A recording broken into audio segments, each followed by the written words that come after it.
Alam mo, itong episode natin na to, ang tinatawag natin dito is Reaction video. reaction video Reaction and video. also an interfaith episode. Interfaith episode, yes, that's right. We call it interfaith na kasi we will be reacting sa mga ibang reliyon. Oo, mga paniniwala nila. Paniniwala. May napapanood tayo, mga ba't sila nag-aaway-away? No? Pero hindi tayo maninira. Hindi tayo maninira. Wala sa doktrina natin. Wala yan. sa doktrina natin. We will just share. Yun lang naman ang ating mission. That's right. To share the gospel and proclaim the truth. Oo. Pag-usapan natin tong usapin tungkol kay Jehovah. Meron tayong napanood from MCGI, no? Okay. Or Members Church of God International, Okay. na mas kilala sa dating tawag na ang dating daan. Ang leader nila ay si... Ang pinuno nila ay si Brother Eli Soriano. Respeto rin kami doon na siya ang pinuno talaga. So, Ngayon, si Brother Eli, bilang katunggali niya, ang Jehovah's Witnesses. yes. So, No? Na itinatag naman ni Charles Taze Russell, no? okay. If I'm not That's right. mistaken. Ngayon, ang katunggali niya dito, isang Pinoy din. Pinoy na miyembro ng Jehovah's Witnesses o mga saksi ni Jehovah. Actually, talagang buong Jehovah's Witness sa kanyang Oo. tinalakay dyan kasi gusto niya talagang i-prove na itong Jehovah ay wala talaga sa Biblia. Gusto niyang patunayan. Gagawin natin, react tayo ngayon kung ano to, sino tama sa kanilang dalawa. Hanap tayo ng common ground sa kanilang dalawa. Yun ang pakay natin, common Oo, grounds. Common grounds na bagay na pagsasang-ayunan natin at sa huli tayo ay magbibigay ng ating Opinion. sariling opinion at paniniwala, Tama. no? Tungkol sa, siyempre nag-aral din naman tayo. Oo naman. Nag-aral tayo. At saka yung Biblia na ginagamit nila, maliban sa King James Version, Yes. yan lang ang ating ginagamit palagi. So, well, Okay. nag-quote siya sa King James Version, so pakinggan natin. Mm. So again, mga kaibigan, review lang po, no? So dito, mapapanood natin yung mga paliwanag ni Brother Eli Soriano na pinapatunayan niyang ang Jehovah ay wala talaga sa Biblia, na dapat ay hindi maging pangalan ng isang simbahan. Kasi pag napatunayan niya na walang Jehovah sa Bible, sa Biblia, o ano mangyayari sa Jehovah's Witnesses? Gusto niya mawala ang Jehovah's Witness. Mawawala ang Jehovah's Witnesses. Kasi yun lang naman ang pinagbabasihan ng Jehovah's Witnesses. Dahil meron, doon sila bumase doon sa may Jehovah sa Bible. Malalim ang Yan. organisasyon na 1930 yan. 1930 ang Sila Jehovah's nagsimula, Witnesses. somewhere there, 1930. So, gusto niya na masabi niya ito. In-expect siguro ni Brother Eli, ma-dissolve niya yung buong Gusto niya mag-dissolve. Jehovah's Witness. Mali. Tingnan nga natin kung anong sinabi. Okay, tingnan natin. Panoorin natin to mga kaibigan.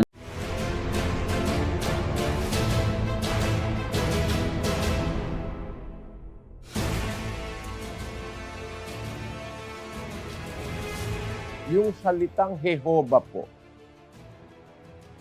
yan po lumitaw nung ika-14 na siglo. 1,400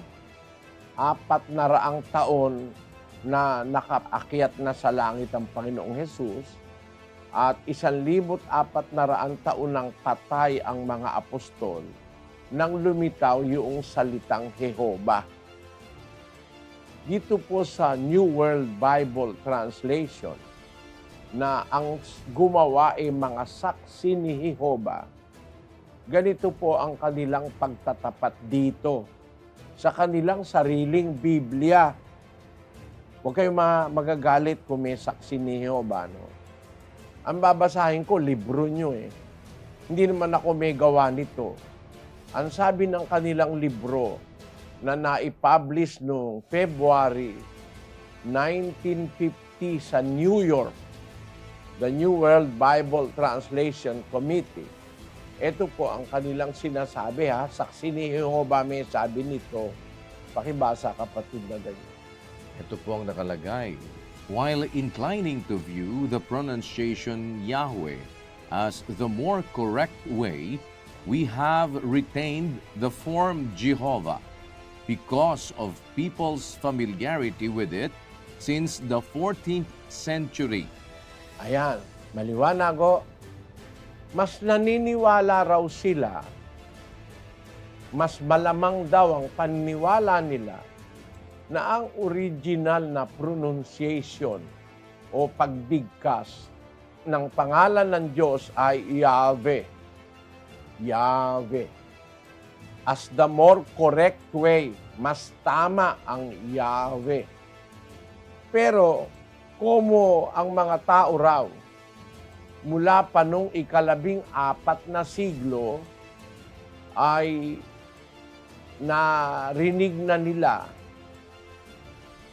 nalaman na nila yung salitang Jehovah, kahit mas tama pa yung Yahweh, ang ginawa ng saksi ni Jehovah, sa kanilang libro, inilagay nila, Jehovah. We have retained the form Jehovah because of people's familiarity with it since the 14th century. Alam mo pala na may mas tama. Bakit yung hindi mas tama ang ginamit mo sa Biblia mo? Kung talaga meron kang sense of honesty sa tao. Kung tapat ka sa tao, tapat kang mangangaral, dapat hindi yung mas mali ang ginamit mo, mas tama dapat. Ang punto ko rito, mga kapatid, bakit lumitaw yung salitang Jehovah o Jehovah? Ang isang punto, wala pong letter J sa Hebrew alphabet. Ang unang aklat ng Biblia, isinulat po yan sa Hebrew. Paanong naging pangalan ng Diyos ang Jehovah? Samantalang wala namang letter J sa Hebrew alphabet na siyang unang wikang ginamit sa pagsulat ng Biblia. Ito po ang Hebrew alphabet. Mababasa natin ito mula sa kanan, pakaliwa. Ganon sila kung magbasa ang Hebreo. Tignan nyo mga kapatid sa inyong screen. Ang una yung nasa kanan sa itaas, Aleph, Bet, Gimel, Dalet, Hay, Yaw, Zayin, tapos Chet, Tet, Yud, Kaf, final Kaf, Lamed, Med, final Mem, Nun, final Nun, Samek, Ayin, Pei, final Pei, Zadi, final Zadi, Kuk, Rice, Shin, Sin, Tav, Sav. So wala pong J sa Hebrew alphabet. Walang letter J sa Hebrew alphabet. Kaya imposible na ang pangalan ng Diyos ay Jehovah.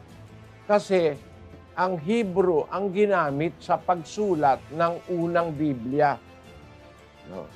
Wala naman letter J. Kaya paano magiging ang pangalan ng Diyos ay Jehovah? Hindi ba kakilakilabot na kasinungalingan ang ginawa ng saksi ni Jehovah na ikinalat sa buong mundo na ngayon nakasulat na sa Biblia nila at sa ibang Biblia na naihawa na nila na ang Diyos at tinatawag na Jehovah. Mali agad yon. Mali. Alam niyo ba na yung letter J, lumitaw lang yung letter J noong 14th century. Wala tayong kaalaman sa mga bagay, pero nakarecord yan sa istorya ng sangkatauhan. Na ang letter J lumitaw lang noong 14th century. Wala dati yan kahit sa anong alphabet ng mundo. Ang letter J, nag-umpisa lang na gamitin generally sa Inglaterra. Tandaan nyo, ang Inglaterra is one of the first English-speaking nation sa mundo. Sila ang pangunahing gumagamit ng salitang Ingles. Yung England. Magkatunog, ano? Ingles, England. Yun. Ginamit lang nila sa England ang letter J noong 17th century na. 1630 na nung gamitin yan. Pero lumitaw lang yung letter J noong 14th century. Yun ang nagpapaliwanag na ang salitang Jehovah pwedeng na naimbento lang noong 14th century. Kasi nun lang lumitaw yung letter J. Ito po ang sabi ng Encyclopedia Americana. Pakibasa, kapatid na Daniel. Ito po sa The Encyclopedia Americana contains the following quote on the J. The form of J was unknown in any alphabet until the 14th century. Either symbol J, I used initially generally had the consonantal sound of Y as in year. Gradually, the two symbols J, I were differentiated, the J usually acquiring consonantal force and thus becoming regarded as a consonant, and the I becoming a vowel. It was not until 1630 that the differentiation became general in England. Yan ang impormasyon na nasa Encyclopedia Americana. Nung umpisa, ginagamit pala yung I at saka J with the sound of Y. Parang E. Kaya nga kung mapapansin nyo, yung letter J, pag isinusulat yan ng minuskulado, yung small letters, nilalagyan niya ng tuldok eh. No? Ewan ko lang kung dinatnan pa nitong henerasyon na ito. Yung henerasyon ko, pag isinusulat yung letter J na small letter, nilalagyan ng tuldok sa ibabaw eh. Parang yung I, nilalagyan ng tuldok sa ibabaw. Yan po. Pero, nung bandang mag-17 siglo na ihiwalay na ang gamit ng J at I. Nung dati ginagamit siya na pareho ang sound ng I at saka ng J na tumutunog na yung pong sound nila ay vowel sound, hindi consonant. Pero noong 17th century, pinaghiwalay na ng mga tao, ng mga grammarian siguro, ang letter J sa letter I. Ang I finally naging vowel at ang J naging consonant. Doon na rin na-imbento ng mga nagtatranslate ng Biblia na imbis na ang ilagay ay Yahweh, ang inilagay ay Jehovah. Yan ngayon. Ang punto ko, ba't ko sinasabi ito sa inyo, mga kapatid, ay nag-uumpisa lang ang pangalang Jehovah ay 14,000 taon nang wala ang Panginoon Kristo sa lupa, nakapanik na sa langit, 14,000 taon nang patay ang mga apostol nang lumitaw ang salitang Jehovah.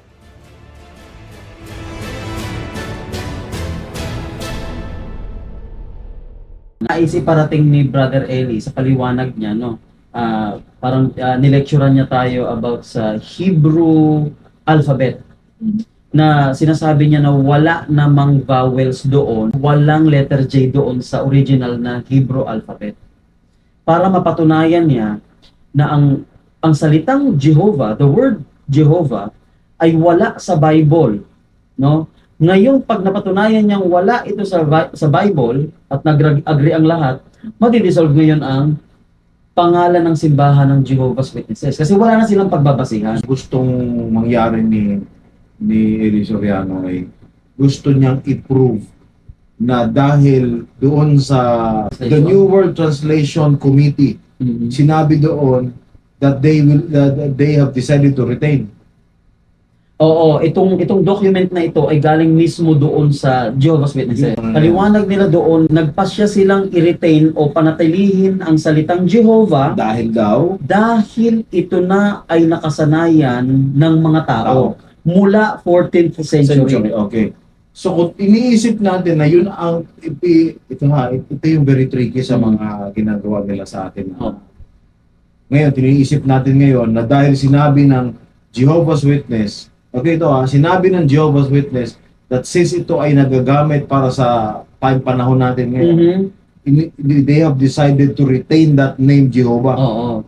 Ngayon, iniisip natin, sila pala may dahilan kung bakit may Jehovah sa Bible. That's right. So, pero hindi. Hindi. Kasi, ang Jehovah's Witnesses ay na-found diyan, nagsimula yan 1930. 1930 lang sila. Ito ay 1,400, meron ng Jehovah. So ito pa, Yung salita. ini-explain pa ulit-ulit ni Brother Eli na 1,400 AD, the Bible came about. Ngayon, in that 14th century na yan, dyan lang nagsimula magkaroon ng English translation. Actually, wala pa yung King James Version. Wala pang King James Version kasi nandiyan yung- 1611 yun. Exactly. Matututunan natin na ang Bible ay may tatlong version before ma-declare ang pinaka-authorized na King James Version. That's right. Yung dalawa na yun ay Geneva. Geneva. And then Oo. yung pangalawa, yung Bishop's Bible. Oo. Yung Great Bible na tinatawag natin, nailathala ito, na-publish ito noong 1535. 1535. 1535. Nagtataka ako, yung galing dun sa Jehovah's Witnesses na document, niretain nila yung name ng Jehovah. 14th century pa daw yung Jehovah.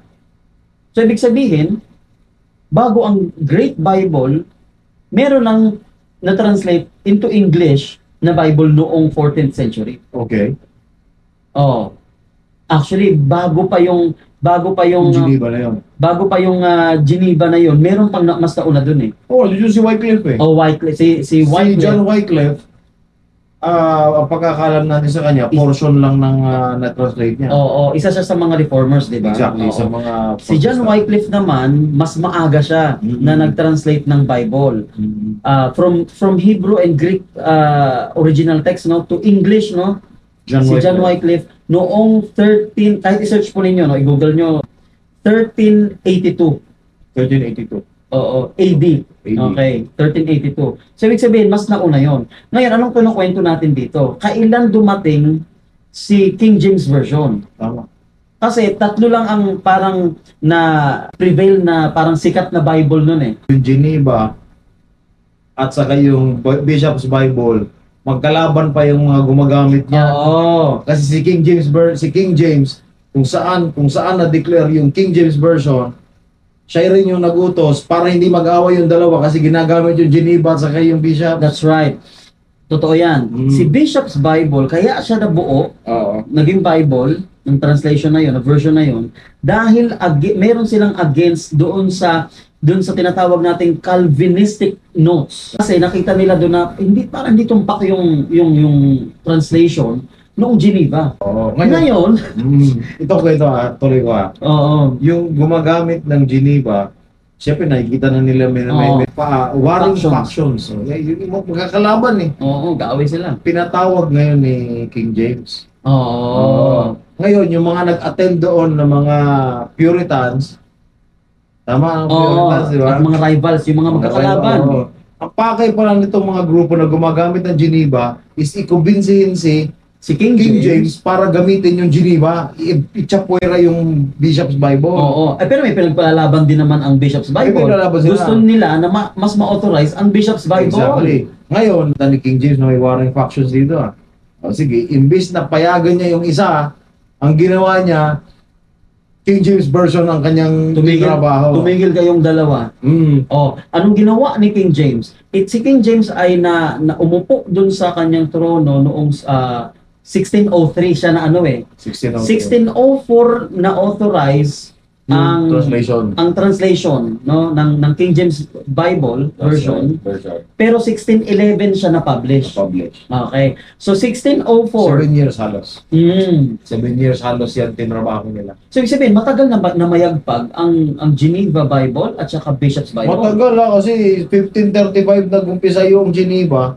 Tapos hanggang 1604, Oo. doon lang nila nalaman na hindi magkakaayos-ayos ito. Gagawa tayo ngayon, sa isip-isip ni King James, gagawa tayo ngayon ng version na tatanggapin ng lahat. Tatanggapin ng lahat. Kasi siyang hari nung time na yon, kailangan ma-recognize siya as the ruler or parang Politically politically and religious. and spiritually. Spiritually. Oo. So, kailangan ma-recognize siya. Oo. So, So, ang ginawa ni King James, nagpatawag siya ng lahat ng pinakamagagaling at matatalinong mga scholars o scriba. scribes. Lahat.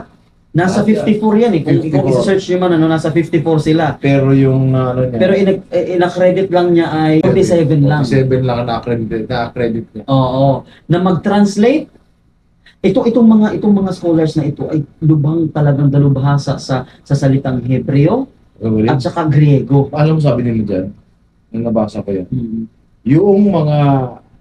yung mga natapos nilang translation, dadaan sa thorough review bago nila ilabas. Binuin mo. Bro mo yan. So, alam natin na ito ay itinranslate ng mga matatalinong tao at mga scholars para makalabas yan sa language na maintindihan nating lahat. That's right.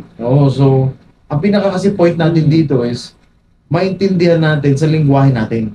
That's right. Kaya nga ang English, hindi ba ito hint sa atin na why English became international language? Mm. Kahit saan ka magpunta, kung marunong ka mag-English, maiintindihan ka. Di ba? Oh, Bakit? Hindi ba natin naisip yun na isang paraan kaya yun ng Diyos para ang salita niya maintindihan ng lahat? exactly. Mm. So ngayon, naglagay sila ng King James Version na mas matatanggap at mas maiintindihan ng lahat. Kaya yan ang authorized, kaisa-isang authorized na Bible. King James Version. Yes. English lang ha. Hindi yan naisalin sa Tagalog, sa Bisaya, sa Japanese, or ano man. English lang talaga. English lang ang original. Ang problema natin ngayon, ang lahat ng pinagbasehan ng translations at versions ngayon ng mga Bible sa buong mundo ay King James, Version. Hindi naman nila ginamit ng Geneva. Hindi naman nila ginamit Oo, kasi abolished na Bibles. yung time Oo. na yun eh. Kasi nung inilabas ni King James, yung King James Version, yun na yung authorized na para hindi kayo mag-away, Magkagulo. itong gamitin ninyo. Yes. So, bawal na kayong gumamit ng Geneva. Either Wala nang Geneva gagamit yan or dapat kasi bishops. yung hari nang nag-utos. Mm. Siya na yung purpose, yun na nga ang purpose niya. The best scholars, yung Geneva nga, apat lang yata scholar dun. Oo. So, kahit pa sabihin natin 10, wala silang magagawa. Talo pa rin sila. Talo sila kasi 47. 47 yung Oo. na-accredited nila na talagang Oo. yung sa 54, 47 doon yung Siguro nakapasa talaga. Thorough assessment siguro ang ginawa ni King James noon na magsasabing talagang proven yan. proven na ito yung pinaka, hindi natin masabing exact, pero kahit nga si Brother Eli, sinasabi niya na ang King James Version as siyang pinakamalapit. Kasi siya ang kauna-unang English na authorized eh. Ngayon, tanong mo ngayon. Oo. Ang tanong mo ngayon. Mm. May Geneva, may Geneva, may bishops, lumabas pa yung King James Version. Sa tatlong Bible na ba na nauna na yan, meron bang word ng Jehovah sa Old Testament? Ngayon gusto ko maintindihan. Okay. So itong 47, tama Kuya Jack, yung tanong na yan, napakaganda. Itong 47 na ito ha, na scholars, scholar. no, na magagaling sa dalubhasa sa Hebreo at Griego, Exactly. isinali nila ang Biblia from those languages, no, tinatawag natin itong Codex Sinaiticus, no. oo. Ito yung original, no. Original yun. Oo. So isinali Kasi nila before ang 14th century, may ginagamit sila. Oo, 380. Yun yung Codex. Ito pala, ang Codex trivia natin, 382 AD, doon na-compile ang Bible, ang mga books, Exactly. at napag-isa at naging Bible. Yes. 382 AD. Doon sila malayang mangolekta ng mga records. Doon na naipon. So ngayon, itong tinatawag nating Codex Sinaiticus Bible, dito nila itinranslate into English from Sinaiticus to English version. Kaya sila Itong nagkaroon 47 ng scholars Geneva. na ito. Hindi. Doon. Oo, syempre. Hindi. Bumalik pala yung, ibig From the sabihin, original text. hindi nila ginamit ng Geneva. Hindi. At saka yung bishops, bumalik sila doon sa hawak talaga na Yung Codex original. Sinaiticus. Tama pala, no? Kasi Yun ang Geneva at saka bishops at saka yung Bible ni John Wycliffe John Wycliffe. ay ang pinagbasihan din nila ay yung Sinaiticus. Sinaiticus, yung pinakahawak ng, Original na Hebrew. yung hawak ng Katoliko. Oo, Roman Catholic kasi yung pinayagan ni Constantine na Carry on now with the Christianity. carry on with the Christianity, Oo. Christian religion. So, yun palang tawag doon, Codex Sinaiticus. So, Codex Sinaiticus, okay. Ito pa, may trivia pa ako, kuya. Okay. kung Hebrew at Greek nakasulat ang original Bible noong 382, ibig sabihin bago mag 14th century, walang English. Wala pa. Mamayagpag ang Roman Catholic, tama? So sila ay nagpapangaral gamit ang Ang Hebrew. Hebrew original, from original text or characters, no? May nagbabasa sila Hebrew gamit. Ito ang nangyari. Dito ko inaisip na nung sinimulang i-translate. Hindi Hebrew, Greek. Kasi ang New Testament is Greek. Oh yes. Yung Greek, no. O sabihin natin from Hebrew kasi may Hebrew din talaga na Bible na Old Testament. Old Testament Oo. was written in Hebrew. Kasi i-translate din ang Old Testament to from Hebrew to Greek translation. Ay talaga? Oo. Old Testament? In 400 years AD. 4th century. 4th century. 4th century. Oo. So ngayon, let's say we have a Greek translation of the Bible. Okay. Okay. Ngayon, walang English noon until 14th century. That's right. Noong na-translate ito, noong 14th century, or 1382, di ba, ni John Wycliffe, Oo.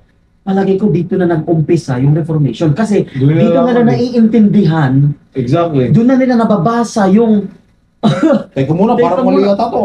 doon nila nakita ang false doctrines na tinuturo ng Roman Catholic.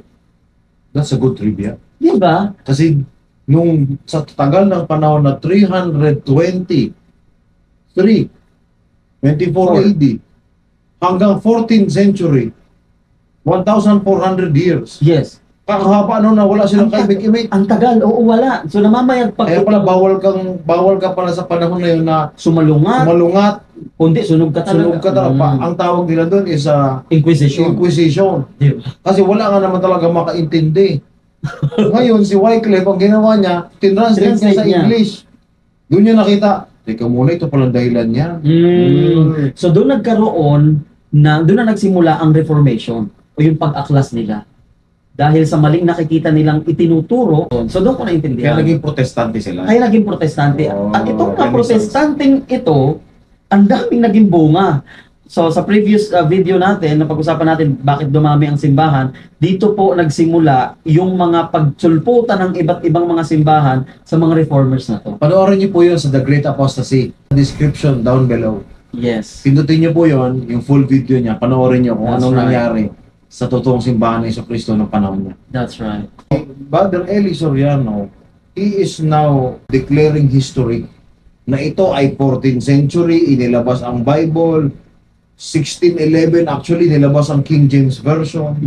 Yung 14th century na sinasabi niya, kasi ang kanyang tinitira dyan, Ay, Jehovah's Witness. Mhm. Ang gusto niyang mangyari, pag na-prove niya na wala doon sa Bible dapat ang name na Jehovah, ang nakikita natin dito, ang pinupuntuhan niya, ang may kasalanan niyan, kung bakit may Jehovah sa Bible, Jehovah's Witness. Which is hindi. Hindi natin talaga napatunayan. pwede. Kasi 1930, 1930 lang ang, Ang Jehovah's Witnesses. Ang gusto ko malaman sa Jehovah's Witness, at pwede niyong tasagutin dito, Jehovah's Witness, bakit yung New World Translation ninyo, lahat ng mga mahalagang tungkol kay Heavenly Father, about sa ating Diyos, Ama sa langit. Ama sa langit, ay pinalitan ng Jehovah. Yun ang ibang usapan. Yun ang gusto namin na ipaliwanag ninyo. Oo. Kasi pag ganun, ang tinanggap na nga natin na meron tayong isa-isang authorized Bible, no, which is King James Version. Yes. Yun ang pinagbasihan natin nung mga translations na ito Meron tayong NIV, meron tayong Philippine Bible Society. Oo.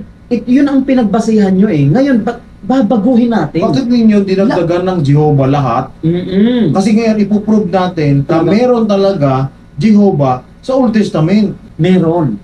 Oo, meron talaga. So, Meron talaga. tutulungan namin kayo dyan na hindi kayo may promotor dyan. Oo. Hindi kayo may dahilan kung bakit may Jehovah dyan. Ngayon, ang gusto lang namin malaman mula sa inyo is bakit nyo nilagyan ng puro Jehovah yung about kay Heavenly Father. Kaya ngayon, iniisip natin si Jehovah, si Heavenly Father. So, ngayon ipoprove natin, brothers and sisters, mga kapatid natin from Jehovah's Witnesses, no? Mayroon talagang the word na Jehovah Meron yun. sa English translation from the original text ng Bible, which is Greek. Which was Greek, no? Greek. Sinabi ni Brother Eli doon na 14th century. Tama? So, ibig sabihin, sa John Wycliffe, tinranslate niya ang Bible from Greek to English 1382. Okay. So tama, 14th century. So doon pa lang nag-umpisa na ang word na Jehovah Kasi meron doon sa English in translation. English. That's right. Ngayon, bakit ito ang kailangan dapat nating gamitin at sundin o gamitin sa pagtuturo ang King James Version? Ganito yan. Kasi from Wycliffe 1382 to 1604 until the time na sinabi ni King James na siya ay kukuha ng 47 to 54 scribes. Ibig mo sabihin, hindi nila napansin yung tatlong Bible na bago sila nag-translate na yan, hindi nila napansin yung Jehovah sa umpisa. Natatalino niyan.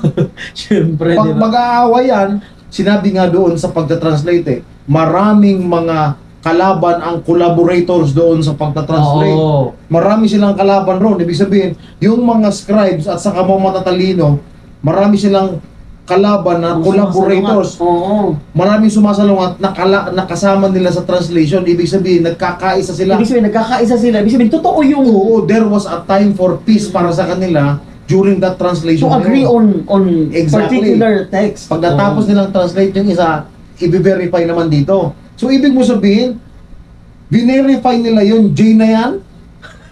Hindi nila napansin? Yung 47 ang magkakaaway na to, Ibig ko sabihin, matalino ka pa doon sa scribes na yun na accredited doon. parang ganun lumalabas. Lumalabas kasi mas nalalaman mo na yung J wala doon sa... Wala dapat dun Wala sa... dapat doon yun sa Bible. dapat sa Bible, wala dapat Jehovah dyan. Ang may sala lang yan, Jehovah's Witness. Hindi. Marunong ka pa doon sa 47 na scribes. Yan yung Diba? nakakatawang part dun eh. Yun ang sinasabi ko, Oo. teka muna. Nakalusot nga ito sa 47 na minsan ay talagang nag-aaway sila. Hindi lang yun, 4 pa na Bible yun no, na galing kay Oo. Wycliffe hanggang sa King James Version. Nakalusot yung Jehovah doon sa Exodus 6:3. 6:3. Mm. But by my name Jehovah was I not known unto them. Yan yung sinabi yan yung sinabi ng Lord. Kay Moses na nagpakita ako kay Abraham, kay Jacob, kay Isaac, at kay Jacob sa pangalang God Almighty. sa pangalang Diyos na makapangyarihan sa lahat. Hmm. Pero sa pangalang Jehovah or Jehovah, Hindi nila hindi kilala. ako nagpakilala sa kanila. sa kanila.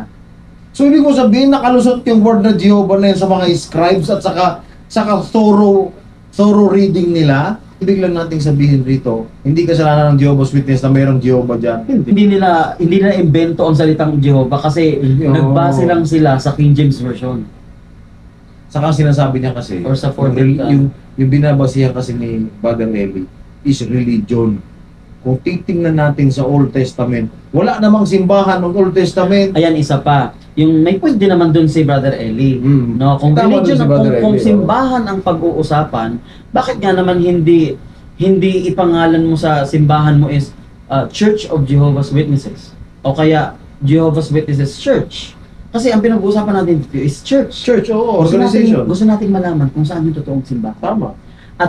At kung church ang itatayo natin ngayon, dapat may pagbasihan tayo saan na lugar yon. Tama. Saang time yon sa Bible? Sa New Sa New Testament. Testament. Kung saan tinayo ni Jesus Christ yung church. Yes, ang problema, kinuha ng Jehovah's Witnesses, yung name na Jehovah, from the Old Testament, Kasi pangalan ng Jesus Christ yun. na kung saan, hindi pa umiiral ang simbahan noon. Wala pang simbahan. Exactly. So anong pagbabasihan mong simbahan? Wala namang church noon. So ibig ko sabihin, kung ako si Charles Taze Russell, na founder ng Jehovah's Witnesses, no? Ibig sabihin, nag-isip lang ako na may magandang maipangalan sa simbahan. Alam ko na. Jehovah's Witnesses. Parang ganun lang yung nangyari, kuya. Walang pinagbasihan. Wala pinagbasihan kasi tatamaan sila doon kasi wala nga naman organization sa Old Testament. Oo. Ang church was introduced by the Jesus. Lord Jesus Christ Himself. Himself when He created the church. Yes. At yan ang kailangan nating hanapin ngayon, brothers and sisters. Kung nasaan ang kamukhang-kamukha talaga at parehong-pareho na simbahan ni Jesus Christ. Oo, na kompleto yan. Na mayroong Kompleto. prophet, may apostles, may 70, may bishop, mayroong Teachers, mga evangelist, pastors, kompleto yan. ano pa, may May mga- baptism. may 70, may healing of the sick, That's right. Oo. nagpapagaling ng may sakit, nagpapalayas ng masamang espiritu. Hanapin natin lahat yan. Yung kompleto na yon na meron tayong sealing, what you bind on earth will be bound in heaven. What you will lose on earth will be loosed in In heaven. heaven. Yung mga ganong klaseng Pagbibinyag sa mga patay, Pagbibinyag sa na patay, ginawa ni oo, Pablo baptism sa of the dead. Corinto. Oh, That's yun. right. So kung maghahanap tayo ng simbahan, Dapat meron ng lahat. kahit pa sabihin natin hindi tayo sigurado na totoo ba itong simbahan na ito, talagang kay Jesus Christ ito, pero dapat ganun yung pattern natin. May pattern ka, Oo. may pagpapabasihan ka na ito yung hahanapin mo. Yes, ito yung hahanapin Hindi ko. pa pwede yung hanapin mo lang totoong simbahan. Ang pinaka-pattern mo lang is matibay sila dahil may magpamamahalan Oo. sila, may pagbibinyag sila, sa kamahal nila ang Diyos, yun lang yun. Hindi pwede. Hindi, marami pwede. tayong ordinansa. Mm. Marami tayong ordinansas para sa mga patay, para sa gathering of Israel. Oo. Yung in-scatter ng Diyos, kailangan niyang ibalik yun. Mother lahat yan. Paano napipon. yun? Paano? So yan, which is, nag-agree naman tayo kay Brother Eli na, totoo, dapat, hindi siya maging church kasi hindi pa umiiral sa Old Testament ang church. Yun ang nakakalungkot na isipin doon. Hindi dapat nila maging basihan yung hindi naman nag-exist nung panahon ng Old Testament. Oo. Kasi hindi naman talaga nag-exist ang church noon eh. Tama. So paano manggagaling sa time ng Old Testament that Ang you are simbahan. witnesses of this God of the Old Testament? We believe that Jehovah was the God of the Old Testament. Pero wala siyang simbahan noong time na yon. Wala. Oo, so wala kang Wala. organization. Walang organization. Walang organization. Wala kang pagbabasihan. Mhm. So yun, malinaw po no mga kaibigan ng mga brothers and sisters no na walang kasalanan ang Jehovah's Witnesses at hindi nila Hindi nila inimbento ibento yun. ang pangalang Jehovah kasi pinagbasihan lang naman nila yun sa Old Mm. Testament para magkaroon sila ng name ng church nila na Jehovah's Witnesses. May mag-aano kasi, meron pa rin kasi mag-aano dyan, mag-aapela Kuya Jack. Aapila sila kasi Walang Jehovah sa Bible kasi yan ay spelled Y-H-W-H. Wala talagang Jehovah Eh sa Bible. paano Greek yun? Guys, eto ha. Pakinggan niyo po ha. Yung God of Old Testament, kausap niya sino? Si Moises. O sila Abraham. Ano ang lengguwahe nila Moises noon? English kaya? Baka Bisaya. Baka Bisaya. Oo. Baka Kung Bisaya si Moises noon, nung time na yon, malamang isusulat ni Moises ang salita or instruction ng Diyos in Bisaya. Bakit hindi niya sinulat na Jehovah? Eh Bisaya eh. Oo. Ano yun? Sasabihin ba ni Moises na instruction ano? But by my name Jehovah was I not known to them. O kaya, but by my name YHWH was I not known to them. Sasabihin ni Moises, ay isulat ko Jehovah kasi baka dumating ang time sa England mag-translate sila ng Bible. English, kailangan Oo. maintindihan nila ang English. Kailangan maintindihan nila ito. Sige, sulat ko na Jehovah. Okay. Hindi, guys, hindi pwedeng mangyari kasi Wala nga silang J. Wala silang vowel. wala silang vowels at saka J. Wala silang vowel and J. So alam nila yon na kung paano nila isusulat yon, walang J din kasi That's Greek right. nga. That's right. Ano po bang Ngayon, kailangan? sino mag-a-adjust ngayon? Adjust ang Lord. Nung ginulo niya yung mga tao doon sa kanilang lingwahe, alam na niya mag-a-adjust siya dyan. Yes. Iba ang Hebrews, Oo. iba ang Greek. Oo. Kung paano nila i-declare ang pangalan ng Diyos dito, tingnan mo si Jesus Christ. Ano ba ang pangalan ng Jesus Christ? Sige nga, bigyan mo nga. Ito. Yung Jesus, okay, Jesus Christ, English. is English yan. English yan. Na-translate na si Greek. That's right. Okay. Pero ano sa Greek ang Jesus? Yan ay Jesus. Jesus. Oo. Jesus. Jesus. Pero ano ang Jesus sa Hebreo? Ano yan? Sa salita nila Moises? That's right. Yeshua. Ang layo. Yeshua. Yeshua. Oh, ibig mo sabihin, ay hindi ko paniniwalaan ang Jesus. Kasi Yeshua siya sa Hebreo eh. Saka Jesus Christ sa English eh. Tsaka Jesus Christ sa English eh. Hindi ko na pa rin paniwalaan ang Jesus Christ. Kasi Jesus siya eh. Oo. Biruin yung tatlong lingwahe, iba-iba, English, Greek at saka ng Hebreo, iba-iba. Oo. Jesus Christ, Jesus at saka ng Yeshua. Hindi natin kailangan pag-awayan, brothers and sisters. Kasi iba't ibang translation yan. Pero iisang tao o nilalang o bagay lang ang tinutukoy Oo. niyan. O iisang Diyos lang yan. Eh. Oo. Pangalan niya yan eh. Iba yung lingwahe na ginamit niya yung sa iba-iba yung kausap niya eh. Oo. So nagets nyo na kung bakit itinranslate from Hebrew to Greek, no? And then from Greek to English Oo. para maintindihan internationally. Exactly. Jehovah, ano susundin natin ngayon? Hebreo ba? English. Kasi si Brother Eli kasi pinipilit niya na wala talagang Jehovah. Eh di balik natin sa Hebrew lahat. Tingnan kung magkaintindihan Ay, wala tayo. na maintindihan ko. Balik mo sa, kung pinipilit nila yung ano yun? YHWH. YHWA, Balik tayo sa Hebrew. sino makaintindi ng Hebreo sa atin? Oh, di mga Hebrews lang. Hindi, mga alam, Jewish may lang. maiintindihan tayo sa Hebreo. Yung YHWH lang. Yun lang. Oo. Pero paano bibigkasin yun? Ay, hindi ko rin alam. Oh. Yahweh. Pero wala siyang, hindi siya big deal eh. Wala siyang big kaso. deal. Huwag niya lang bigyan ng big deal yan kaysa may J. Kung wala, Hebreo yun eh. Nung ibinalik ng Diyos ang totoong simbahan ni Jesus Christ sa pamamagitan ni Joseph Smith, nung nagpakilala si Jesus Christ kay Joseph Smith, sinabi ba niya kay Joseph Smith na, I am Yahweh? Oo. Palagay mo, maintindihan siya ni Joseph Smith noon? So, nung nagpakilala si Jesus Christ kay Joseph Smith, sinabi ba niyang Joseph Smith, I am Yahweh? Oo. Or I am YHWH? Or I am Jesus? I am Yeshua? Bakit hindi niya ginamit yun? Sabihin niya, Lord, baka may mas madali-dali kang pangalan niya. Alam ko, Jehovah eh.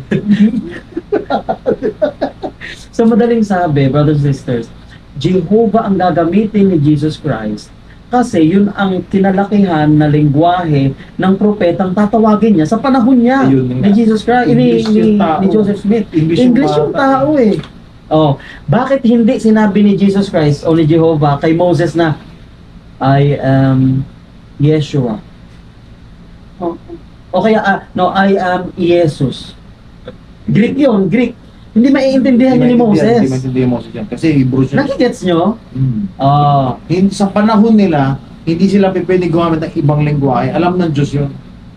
Kung ano yung naiintindihan lang nila, yun yun. Ngayon, ang nag-translate from Greek or Hebrew to English, yun ang ating tututukan. Yun ang tututukan natin. Anong ginawa ninyo? Ba't yun ang pagkakatranslate ninyo? Pero since thorough reading, yun nga, balik tayo doon. Tinignan nila, tinranslate nila, nireview nila, pasado sa lahat. Okay ba kayo lahat? Okay. 47. 47, okay. Good. Labas Okay, natin. labas. Jehovah. Tapos mag-aawayan ng isang tao nito, sasabihin niya sa atin, Sabihin nito walang walang J sa, Jehovah sa... walang J sa Hebreo. Di ba nakita ninyo?